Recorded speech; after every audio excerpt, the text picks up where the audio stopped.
কখনো সিআইডি, কখনো ইডি, কখনো রাজ্য এজেন্সি, কখনো কেন্দ্রীয় এজেন্সি। গত মাসে পরপর অভিষেক বন্দ্যোপাধ্যায়কে জিজ্ঞাসাবাদ করেছে সিআইডি ও ইডি। তার আত্মসহায়ক সুমিত রায়ের বিরুদ্ধে জারি করা হয়েছে লুকআউট সার্কুলার। এদিকে প্রায় প্রতিদিনই তৃণমূলের কোনো না কোনো ছোট বড় মেজো নেতা গ্রেপ্তার হচ্ছেন কিংবা জেরার মুখে পড়ছেন। বুধবারই গ্রেপ্তার করা হয়েছে অভিষেক বন্দ্যোপাধ্যায়ের ঘনিষ্ঠ দেবরাজ চক্রবর্তীকে। এই আবহে বৃহস্পতিবার সোশ্যাল মিডিয়ায় সুর চড়ান অভিষেক বন্দ্যোপাধ্যায়। সোশ্যাল মিডিয়ায় তিনি লেখেন, গত কয়েক সপ্তাহে জিজ্ঞাসাবাদের অজুহাতে পশ্চিমবঙ্গ পুলিশের এসটিএফ ও সিআইডি কোনো যথাযথ নোটিশ ছাড়াই এবং আইনি সুরক্ষার মৌলিক নিয়ম লঙ্ঘন করে আমার অফিসের কর্মী বা আমার সহকারী প্রায় 25 জনকে হঠাৎ তলব করেছে অথবা যথেচ্ছভাবে তুলে নিয়ে যাওয়া হয়েছে।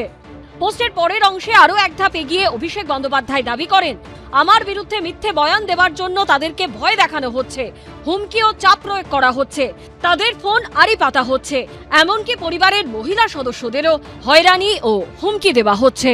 ওনার অ্যাসোসিয়েটদেরকে গ্রেপ্তার করাতে যদি অসুবিধা হয় তাহলে আমি তো পুলিশ প্রশাসনকে বলবো ওনারও গ্রেপ্তারি হওয়ার সম্ভাবনা তো সব দিক থেকে দেখা যাচ্ছে। অ্যাসোসিয়েটদের সাথে তাহলে উনি থাকতে পারবেন গ্রেপ্তার হলে, ওনারও গ্রেপ্তার হলে পরে ভালোই হয়, সবাই মিলে একসাথে বসবেন জেলের ভেতরে। পোস্টের শেষ লাইনে অভিষেক বন্দ্যোপাধ্যায় লিখেছেন, শেষ নিঃশ্বাস পর্যন্ত মাথা নত করব না। সুকান্ত মুখোপাধ্যায় ও আশাবুল হোসেনের রিপোর্ট, এবিপি আনন্দ। 30 লাখ টাকা সেটেলমেন্ট হয়েছে। দেবরাজ টাকা নিয়েছে, হ্যাঁ টোটাল 25 থেকে 26 লাখ টাকা টোটাল এই দেবরাজের হাতেই গেছে। বাগুইহাটির বেতাজ বাদশা, তার কথা শেষ কথা, কারণ তার মাথায় নাকি ক্যামাক স্ট্রিটের হাত। তৃণমূল থেকে বিদ্রোহ করে কয়েক মাসের জন্য কংগ্রেস গিয়ে আবার তৃণমূলে প্রত্যাবর্তন। কারণ টাকা তো শাসক দলের ছত্রছায়ায়। যত গড়ে উঠেছে বহুতল, যত বেড়েছে কলকাতার পার্শ্ববর্তী বাগুইহাটি, রাজারহাট, তেঘড়িয়া, ততই উঠতে শুরু করেছে টাকা, বেড়েছে লেনদেন, তোলাবাজি কার্যত প্রাতিষ্ঠানিক রূপ নিয়েছে। কারণ পুলিশ তো পকেটে।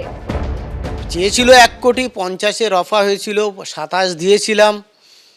তারপরে আর বাকিটা দিতে দেরি হয়েছিল, আমাকে ডেকেছিল, যেতে 2 দিন লেট করেছি বলে লোকজন পাঠিয়ে কাজ বন্ধ। ফর্মুলাতে টাকা তুলতো সব দেবরাজ চক্রবর্তী তুলত। বিধাননগর পুরসভার প্রাক্তন কাউন্সিলর দেবরাজ চক্রবর্তীর সম্পত্তির পরিমাণ নিয়ে নানা অভিযোগ করছে বিজেপি। দেবরাজ চক্রবর্তী জাস্ট নাম নয়, মমতা বন্দ্যোপাধ্যায় এবং অভিষেক বন্দ্যোপাধ্যায় জায়গায় জায়গায় ভাইপো তৈরি করে উঠলো। সেরকম ভাইপো যদি ক্লাস ধরা হয় তো উত্তর 24 পরগনার ভাইপো হলো দেবরাজ চক্রবর্তী। কয়লা, বালি, গরু যে সিন্ডিকেট, তার টাকা এখান থেকে যাওয়া, এখানে ম্যানেজ করা, তার দায়িত্ব ছিল দেবরাজ চক্রবর্তী। শুধু এখানেই থেমে থাকে না সব কিছু। পুলিশের পোস্টিং কী হবে, ডিসি কে হবে, কোন থানার আইসি কে হবে এবং তার বদলে বিপুল টাকা, সেটাও চালাতো এই দেবরাজ চক্রবর্তী। বাংলার মা বোনেদের লক্ষ্মীর ভাণ্ডার দেওয়ার নাম করে তৃণমূল কংগ্রেসের এক একজন নেতা বাড়িতে যে কোন কুবেরের ভাণ্ডার তৈরি করেছিল তার অসংখ্য উদাহরণের মধ্যে একটা উদাহরণ হচ্ছে এই দেবরাজ চক্রবর্তী।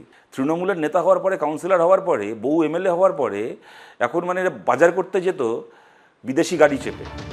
দেবরাজ চক্রবর্তীর বিরুদ্ধে ওঠা অভিযোগের তদন্ত করছে ইডিও। উজ্জ্বল মুখোপাধ্যায় ও সৌমিত্র রায়ের রিপোর্ট, এবিপি আনন্দ। এবিপি আনন্দ, এগিয়ে থাকে, এগিয়ে রাখে।